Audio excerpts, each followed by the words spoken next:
E ഡിയുടെ പരിശോധനകളും പത്രക്കുറിപ്പുകളുമൊക്കെ തുടരുകയാണ്. മാസപ്പടി കേസിൽ ടി വീണയുടെ ഭർത്താവ് മുഹമ്മദ് റിയാസിൻ്റെ സുഹൃത്തുക്കളുടെ വീട്ടിലാണ് കഴിഞ്ഞ ദിവസം വ്യാപകമായ റെയ്ഡ് നടത്തിയത്. കോളേജ് കാലം തൊട്ട് റിയാസിനോട് അടുത്ത ബന്ധം പുലർത്തുന്ന കൂട്ടുകാരുടെ വീടുകളിലാണ്, അതോടൊപ്പം തന്നെ അവരുടെ സ്ഥാപനങ്ങളിലൊക്കെയാണ് റെയ്ഡ് നടന്നത്. അതിനുശേഷം അവർ വാർത്താക്കുറിപ്പ് ഇറക്കുകയും ചെയ്തു. ആ വാർത്താക്കുറിപ്പിൽ ചില സൂചനകളൊക്കെ അവർ നൽകുകയും ചെയ്യുന്നുണ്ട്. ജിമ്മി, റിയാസിന് ചുറ്റുമാണിപ്പോൾ ഇ ഡി ഉള്ളത്. ഇതിൽ വല്ല കാര്യവുമുണ്ടോ, അതോ ഇത് ഒരു പൊളിറ്റിക്കലായിട്ടുള്ള ഒരു അറ്റാക്കാണോ? നമ്മുടെ നാട്ടിലെ ഇ ഡി ഒരു അന്വേഷണം നടത്തിയാൽ ഒരു ദൈവത്തിൻ്റെ കാര്യം പറഞ്ഞ പോലെയാണ്. ഒരു കാര്യത്തെ ഉള്ളതിനെ ഇല്ലാതാക്കാനും ഇല്ലാത്തതിനെ ഉണ്ടാക്കാനും ഒക്കെ വലിയ അപാര ശേഷിയുള്ളൊരു സംവിധാനത്തിൻ്റെ പേരാണ് ഇ ഡി. പല കാലത്ത് പല ആളുകൾ ഇ ഡിയുടെ വേട്ടയാടലുകളിൽ പെടുന്നതും അതിനുശേഷം അവർ പാർട്ടി മാറുമ്പോൾ നിഷ്പ്രയാസം ഈ അന്വേഷണം ഇല്ലാതാകുന്നതും, ചില ആളുകൾ വർഷങ്ങളോളം ജയിലിൽ കിടക്കാൻ പോകുന്ന രീതിയിലുള്ള കേസുകളിൽ പെടുന്നതും, അവരുടെ രാഷ്ട്രീയ ഭാവിയിൽ ഇതെല്ലാം നമ്മൾ കണ്ടിട്ടുണ്ട്. അതുകൊണ്ട് ഇ ഡി എന്താ, ആരാ, എങ്ങനെയാണെന്ന് ചോദിച്ചാൽ ഇ ഡി ഇനി എന്താ പറയുക, നെഞ്ച് വളർന്ന് കാണിച്ചാലും എനിക്ക് വിശ്വസിക്കാൻ ബുദ്ധിമുട്ടുള്ളൊരു സംവിധാനമാണ്. അതുകൊണ്ട് ഒരു പിഞ്ച് ഓഫ് സോൾട്ടോട് കൂടി മാത്രമേ ഇ ഡിയുടെ ഏത് പരിപാടിയും നമുക്ക് എടുക്കാൻ പറ്റുന്നുള്ളതാണ് വിഷയം. ഇനി സത്യത്തിൽ ഇ ഡി കണ്ടുപിടിച്ചിട്ടുണ്ടാവും, ഇ ഡി കണ്ടുപിടിച്ചിട്ടുണ്ടാവില്ല, അതെന്തായാലും ഇത് കേസ് തുടങ്ങുന്നത് 2016, 17, 18 കാലത്തെ മുഖ്യമന്ത്രി ആയിരുന്ന പിണറായി വിജയൻ്റെ മകളുടെ കമ്പനിയുമായി ബന്ധപ്പെട്ട കേസാണ്. ഇതിപ്പോൾ ആ കാലത്ത് മുഹമ്മദ് റിയാസ് ഇല്ല പിക്ചറിൽ, ഇവരുടെ ജീവിതത്തിലും ഇല്ല, ഇവർക്കാണെങ്കിൽ അന്ന് രാഷ്ട്രീയവും ഇല്ല പ്രത്യക്ഷമായി. അപ്പോൾ അങ്ങനെ ഇരിക്കുന്ന ഒരാളിലേക്ക് മുഹമ്മദ് റിയാസുമായിട്ടും പിന്നീട് വിവാഹം കഴിച്ച മുഹമ്മദ് റിയാസിലേക്ക്, മുഹമ്മദ് റിയാസിൻ്റെ സുഹൃത്തുക്കളിലേക്കും ഈ അന്വേഷണം എങ്ങനെയാണ് പോകുന്നത്? ഒന്നുകിൽ ഉടനെ പുതിയൊരു കേസ് രജിസ്റ്റർ ചെയ്ത് വേറൊരു സാധനമായിട്ട് മാറണം. ഫെമ വയലേഷൻ പറയുന്നുണ്ട്, ഹവാല ഇടപാടുകളെക്കുറിച്ച് പലതും പറയുന്നുണ്ട്, എന്തോ ആയിക്കോട്ടെ. പക്ഷേ ഇത് വേറെ കാലത്ത് നടക്കുന്ന സംഭവമാണ്.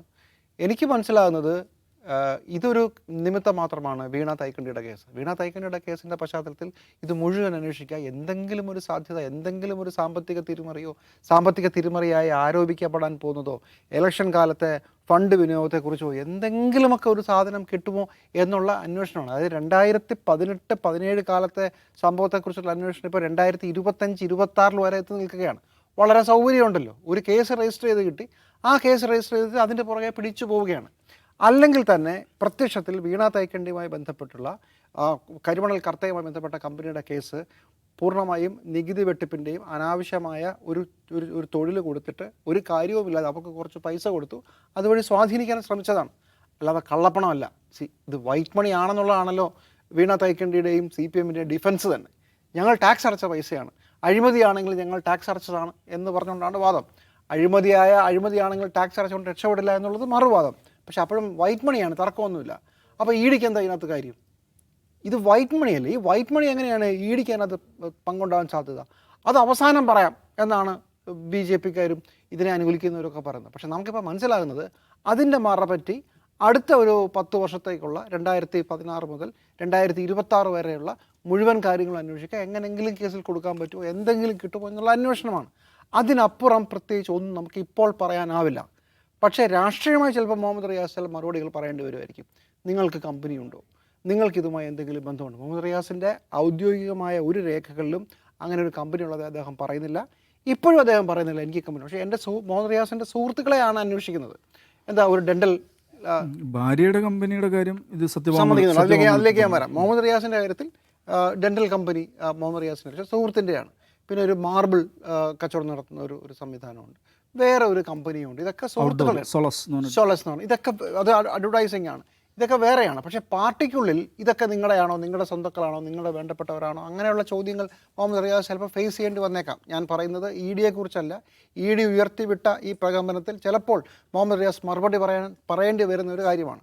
അതോടൊപ്പമാണ് വീണ തൈക്കണ്ടി എന്ന മുഹമ്മദ് റിയാസിൻ്റെ ഭാര്യ, അവർ ഒരു കമ്പനി നടത്തുന്നു എന്നുള്ളത്. അതൊരു കമ്പനിയല്ല, അതൊരു പാർട്ട്ണർഷിപ്പ് ഫേമാണെന്നാണ് ഞാൻ മനസ്സിലാക്കുന്നത്. മറ്റൊരു പാർട്ട്ണർ കൂടിയുണ്ട്. അത് പരസ്യമായി നേരത്തെ പറഞ്ഞിരുന്നതാണ്, പരസ്യമായി പറഞ്ഞിട്ടുണ്ട്.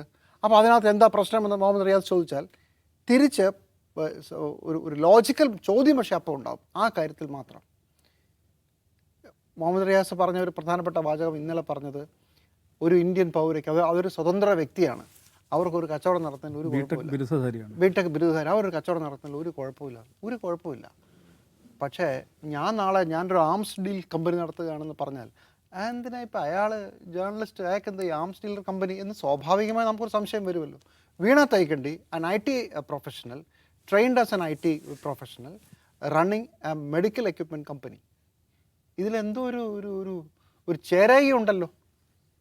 അഴിമതിയാണെന്നല്ല പറഞ്ഞത്, എന്തെങ്കിലും കുഴപ്പമുണ്ടെന്നല്ല, അവർക്ക് ചെയ്യാൻ ഒരു കുഴപ്പമില്ല. പക്ഷേ എങ്ങനെയാണ് ഇങ്ങനെ ഒരു സ്ഥാപനം നടത്തുന്നതിലേക്ക് മുൻ മുഖ്യമന്ത്രിയുടെ മകൾ എത്തിപ്പെട്ടത്? അതൊന്ന് വിശദീകരിച്ചാൽ നന്നായിരിക്കും. വേറെ കുഴപ്പമൊന്നുമില്ല, പക്ഷേ എന്നാലും നമുക്ക് അങ്ങോട്ട് ദഹിക്കുന്നില്ല. എന്ന് മാത്രമല്ല, 3250 രൂപ മാത്രം വാടകയ്ക്ക് കിട്ടുന്ന ഒരു ചെറിയ കടമുറി എടുത്തിട്ട് അതാണ് ആ കമ്പനിയുടെ ഓഫീസ് അത്രേ. അത് തുറക്കാറേ ഇല്ല അത്രേ. ഈ റെയ്ഡ് മുഴുവൻ നടക്കുമ്പോൾ പെട്ടെന്ന് പാവപ്പെട്ടവരുടെ കമ്പനിയാണ്. ഈ റെയ്ഡ് നടന്ന് കോലാഹലം നടക്കുമ്പോഴത്തേക്ക് പെട്ടെന്ന് ആരോ സ്കൂട്ടറിൽ ഓടി വന്ന് ഈ കെട്ടിടത്തിൻ്റെ മുമ്പിൽ ഈ കമ്പനിയുടെ പേരും വിലാസം ഒട്ടിച്ചിട്ട് പോവുകയാണ് രഹസ്യമായി. എന്താ പരിപാടി? ആക്ച്വലി എന്താ ഉദ്ദേശിക്കുന്നത്? എന്താണ് വീണ തൈക്കണ്ടിയുടെ രണ്ടാമത്തെ, അതായത് എക്സാലോജിക്കിന് ശേഷമുള്ള ഞങ്ങൾ അവതരിപ്പിക്കുന്ന രണ്ടാമത്തെ സിനിമ എന്ന് പറഞ്ഞാൽ രണ്ടാമത്തെ സംരംഭത്തിൽ എന്താണ് പരിപാടി? അതൊന്ന് അറിഞ്ഞാൽ കൊള്ളാം. അത് സ്വാഭാവികമായി നമുക്ക് അത് എന്തുകൊണ്ട് അഴിമതിയാണെന്നല്ല ഇപ്പോഴും പറയുന്നത്. പക്ഷേ നമ്മുടെ നാട്ടിൽ ഒരുപാട് കമ്പനികളൊക്കെ ഇങ്ങനെ ഇടയ്ക്ക് പെട്ടെന്ന് വരികയും പോവുകയൊക്കെ ചെയ്യുമ്പോൾ നമ്മളൊക്കെ സ്വാഭാവികമായി അന്വേഷിച്ച് പോകാറുണ്ട്. അപ്പോൾ EDയുടെ ഈ റെയ്ഡുകളുടെയും മറ്റുമൊക്കെ പശ്ചാത്തലത്തിൽ ചില ചോദ്യങ്ങൾ ഉയർന്നു വരുന്നുണ്ട്. പക്ഷേ അപ്പോഴും EDക്ക് ഒരു തരത്തിലും EDയെ വിശ്വസിക്കാൻ ഞാൻ തയ്യാറേ അല്ല. ED നുണ പറയും, 90% സമയത്തും നുണയേ പറയാറുള്ളൂ. അതുകൊണ്ട് തന്നെ EDന് സത്യം പറഞ്ഞാലും അത് വിശ്വസിക്കണമെങ്കിൽ തൊട്ട് വിശ്വസിക്കണം, അല്ലാതെ അംഗീകരിക്കാൻ പറ്റില്ല. EDയെ നമുക്ക് ഒരു കാരണവശാലും കുടിച്ച വെള്ളത്തിൽ നമ്പാൻ പറ്റില്ല എന്നുള്ളതാണ് എൻ്റെ ടേക്ക്. ദിവസം ഇപ്പം റിയാസിനെ വേട്ടയാടുക ആണ് എന്ന് പറയാൻ പറ്റുമോ? കാരണം വീണയുമായി ബന്ധപ്പെട്ടുള്ള പണം എങ്ങോട്ടൊക്കെ പോകുന്നു എന്ന് അന്വേഷിക്കേണ്ടതുണ്ടല്ലോ. സ്വാഭാവികമായും അത് റിയാസിലേക്ക് എത്തും, റിയാസിൻ്റെ സുഹൃത്തുക്കളിലേക്ക് എത്തും. അങ്ങനെ ഒരു സ്വാഭാവികമായുള്ള നടപടിക്രമം മാത്രമാണോ ഇത്? ഇതിൽ ഒരു പ്രശ്നം എന്താണെന്ന് വെച്ചാൽ, ഈ വിഷയത്തെക്കുറിച്ച് സംസാരിക്കുമ്പോൾ EDയുടെ ജിമ്മി പറഞ്ഞാൽ EDയുടെ ട്രാക്ക് റെക്കോർഡാണ് പ്രധാനപ്പെട്ട ഒരു പ്രശ്നം. ഇന്ത്യയിൽ ഏറ്റവും കൺവിക്ഷൻ റേറ്റ് കുറഞ്ഞിട്ടുള്ളൊരു ഏജൻസിയാണത്. അതൊരു വളരെ എവിഡൻ്റ് ആയിട്ടുള്ളൊരു കാര്യമാണ്. ഇന്ത്യയിൽ ഏറ്റവും കൺവിക്ഷൻ റേറ്റ് കുറഞ്ഞിട്ടുള്ള, ഏറ്റവും അധികം 2014 ശേഷം ഒരുപക്ഷെ ഏറ്റവും ആക്റ്റീവായിട്ടുള്ള ഒരു സെൻട്രൽ ഗവൺമെൻറ് ഏജൻസിയാണ് ED എന്ന് പറയുന്നത്. ഇതിനു മുമ്പ് 2014 മുമ്പ് നമ്മളങ്ങനെ ED വല്ലപ്പോഴൊക്കെ അല്ലേ കേൾക്കാറുള്ളൂ. പക്ഷേ 2014 ശേഷം നമ്മൾ എല്ലാ ദിവസവും കേൾക്കുന്നൊരു പേരാണ് ED എന്ന്. മോഡി എന്ന് പറയുന്ന പോലെ തന്നെ കേൾക്കണമുണ്ട് ED എന്ന്.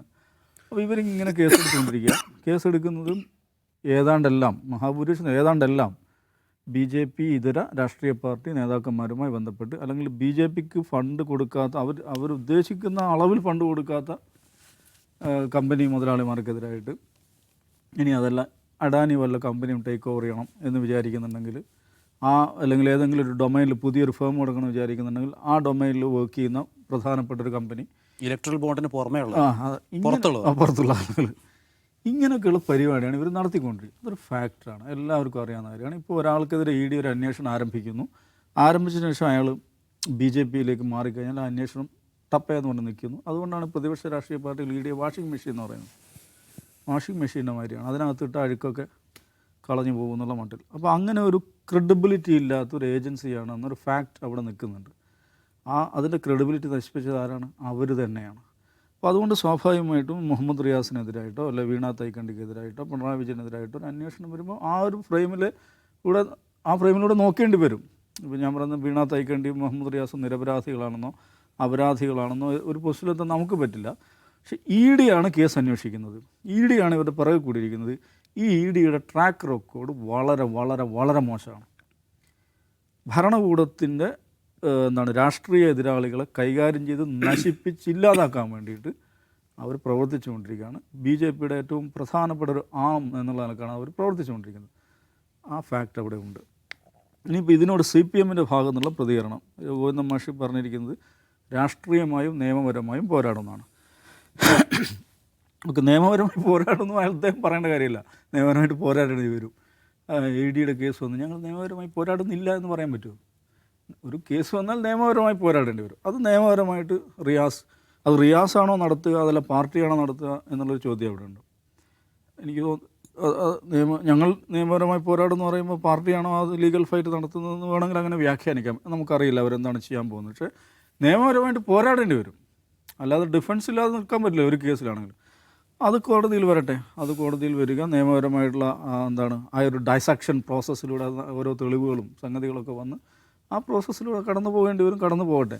പക്ഷെ അപ്പോഴും എഗൻ ഉള്ളൊരു സംഗതി എന്താണെന്ന് വെച്ചാൽ ഈ നിലക്കുള്ള ലീഗൽ പ്രോസസ്സിലൂടെ ഇത്തരം കേസുകൾ കടന്നു പോകുന്നതിൻ്റെ നമ്മുടെ മുൻ അനുഭവങ്ങൾ എന്താണ്? ഇ ഡി സമ്പൂർണ്ണമായിട്ട് പരാജയപ്പെടുന്ന, അല്ലെങ്കിൽ ഇ ഡിയുടെ വാദങ്ങൾ കോടതിയിൽ തകർന്ന് തരിപ്പണമാകുന്ന അവസ്ഥയാണ് നമ്മൾ ഇത്രയും കാലം കണ്ടിട്ടുള്ളത്. അപ്പോൾ ആ ലീഗൽ ഫൈറ്റ് അവർ നടത്തട്ടെ. പിന്നെ രാഷ്ട്രീയമായി നേരിടുക എന്നുള്ളതാണ്. അപ്പോൾ രാഷ്ട്രീയമായി നേരിടുക എന്ന് പറയുമ്പോൾ സ്വാഭാവികമായിട്ടും അതിലും CPM-നെ സംബന്ധിച്ച് ഏറ്റവും പ്രധാനപ്പെട്ട ഒരു വാദം, മുന്നോട്ട് വെക്കാൻ പറ്റുന്ന ഒരു വാദം എന്താണ്? ഈ ഇ ഡി എന്ന് പറയുന്ന ഏജൻസിയുടെ സ്വഭാവം തന്നെയാണ്. ഒരു ഇത്രയും കാലം എന്താണ് ചെയ്തുകൊണ്ടിരുന്നത്, അത് ജനങ്ങളോട് വളരെ കൺവിൻസിംഗ് ആയിട്ട് വിശദീകരിക്കാൻ റിയാസിനും ഗോവിന്ദ മാഷ്ക്കും സാധിക്കും. കാരണം ഇ ഡി തന്നെ സൃഷ്ടിച്ച ട്രാക്ക് റെക്കോർഡ് കാരണം ഞങ്ങളുടെ നേതാക്കന്മാരുടെ പിറകെ കൂടിയിരിക്കാൻ, ഞങ്ങളുടെ പാർട്ടിയെ തകർക്കാൻ വേണ്ടിയിട്ടാണ് ഈ പണിയെടുക്കുന്നത്. അവർക്ക് ജനങ്ങളോട് പറയാൻ പറ്റും, സ്വന്തം അണികളോട് പറയാൻ പറ്റും. അതും ഒരു രാഷ്ട്രീയ പാർട്ടി എന്നുള്ളവർക്ക് അവർ ചെയ്യേണ്ടതാണ്, അവരത് ചെയ്യട്ടെ.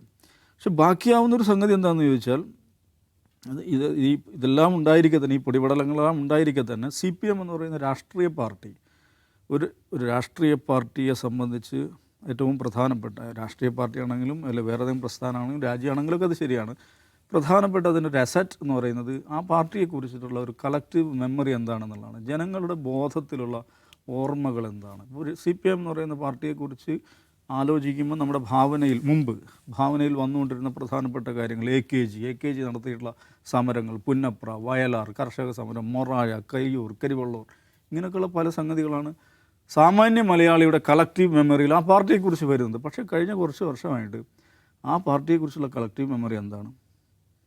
വെള്ളാപ്പള്ളി നടേശൻ, ശശിധരൻ കർത്ത, പിന്നെ മറ്റേ മരമുറി ചാനൽ, പിന്നെ കരുവന്നൂർ ബാങ്ക് ഇടപാട്, ഇങ്ങനെയൊക്കെയുള്ള മറ്റേ നവീൻ ബാബുവിൻ്റെ മരണം, ഇങ്ങനെ എന്താണ് ഗ്രേ ഷെയ്ഡിൽ, നെഗറ്റീവ് ഷെയ്ഡിൽ നിൽക്കുന്ന കുറേ അധികം കാര്യങ്ങളാണ് ഈ പാർട്ടിയുമായി ബന്ധപ്പെട്ട സാമാന്യ മലയാളിയുടെ കളക്റ്റീവ് മെമ്മറിയിൽ വരുന്ന കാര്യങ്ങൾ.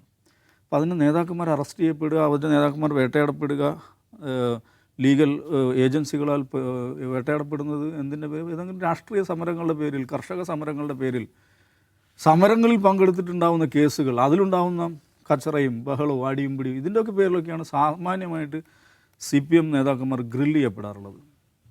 പക്ഷേ ഇവിടെ ഗ്രില്ല് ചെയ്യപ്പെടുന്നത് എന്തിൻ്റെയൊക്കെ പേരിലാണ്? കരുവന്നൂർ AC മൊയ്തീനും ബിജുവും ടീമും ഒക്കെ എന്തിൻ്റെ പേരിലാണ് ഗ്രില്ല് ചെയ്യപ്പെടുന്നത്? ഒരു ബാങ്കിൽ നടന്നിട്ടുള്ള ദുരൂഹമായിട്ടുള്ള, കരുവന്നൂർ ബാങ്കിലെ ദുരൂഹമായ ഇടപാടുകളുടെ പേരിൽ. ഇവിടെ പൊളിറ്റ് ബ്യൂറോ മെമ്പറുടെ മകളും മരുമകനും ഗ്രില്ല് ചെയ്യപ്പെടുന്നത് അവർ സാമ്പത്തിക ഇടപാടുകളുടെ പേരാണ്. പല സ്വഭാവത്തിലുള്ള സാമ്പത്തിക ഇടപാടുകൾ, കമ്പനികൾ, ഹവാല ഇടപാടുകൾ, ഷാഡോ ബിസിനസ്, ഇങ്ങനെയൊക്കെയുള്ള പലതരം സംഗതികളുടെ ഒരു പശ്ചാത്തലത്തിൽ ആ ഒരു പുകപടലത്തിന് ഇടയിൽ CPM-ൻ്റെ ഉന്നതരായിട്ടുള്ള നേതാക്കന്മാർ, ഉത്തരവാദപ്പെട്ട പ്രവർത്തകർ, ജില്ലാതലത്തിലും സംസ്ഥാന തലത്തിലൊക്കെയുള്ള പ്രവർത്തകർ ഇങ്ങനെ എപ്പോഴും നിൽക്കേണ്ടി വരുന്നു എന്നുള്ളത്, അത് ഏത് നിലക്കാണ് ആ പാർട്ടിയെ ബാധിക്കുക എന്ന് അവരാലോചിക്കണം. അവരുടെ കാഡറിൽ, അവരുടെ പ്രവർത്തന വൃത്തത്തിൽ, അവരുടെ പ്രസ്ഥാന ബന്ധുക്കളിൽ അതുണ്ടാക്കുന്ന ചിന്തകൾ എന്തായിരിക്കും? പാർട്ടിയെക്കുറിച്ചുള്ള അവരുടെ ഭാവനകൾ എന്തായിരിക്കും? പൊതുസമൂഹത്തിൽ ഈ പാർട്ടിയെക്കുറിച്ചുണ്ടാകുന്ന ചിത്രം എന്തായിരിക്കും? AKG-യും കൃഷ്ണപിള്ളയും മറ്റുള്ള ആളുകളൊക്കെ പലതരം ജനകീയ സമരങ്ങളുടെ പേരിൽ ചോദ്യം ചെയ്യപ്പെടുകയും അറസ്റ്റ് ചെയ്യപ്പെടുകയും ഒളിവിൽ പോവുകയും ചെയ്യുമ്പോൾ ഇപ്പോൾ ഉള്ള നേതാക്കന്മാർ ചോദ്യം ചെയ്യപ്പെടുന്നത് എന്തിൻ്റെ പേരിലാണ്? ഇങ്ങനെ വല്ല സമരങ്ങളുടെയും പേരിലാണോ? അങ്ങനെയൊന്നുമല്ല.